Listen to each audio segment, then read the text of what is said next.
Kuwa na mchumba zaidi ya mmoja ni sahihi au ni dhambi? Ni dhambi.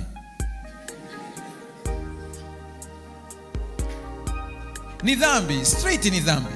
Nitakwambia kwa nini ni dhambi. Hapa tuongelea habari ya tendo la ndoa. Hapa tunaongelea mchumba. Umeshaniambia kuwa na mchumba zaidi ya mmoja ni sawa au ni dhambi? Straight ni dhambi. Ni dhambi kwa sababu uchumba ni kumwandaa mtu kwa ajili ya ndoa. Huwezi kuandaa watu wawili kwa ajili ya ndoa. Unamuumiza mtoto wa watu. Umempa ahadi kwamba utamuoa au utaolewa na yeye, alafu baadaye ghafla kumbe ulikuwa umewekeza kwa mwingine tu.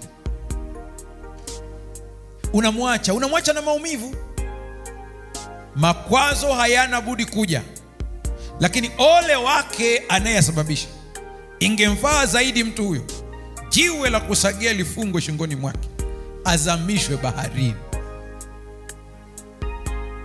Kwa siamini katika wachumba wawili, ila naamini katika marafiki wa kutosha.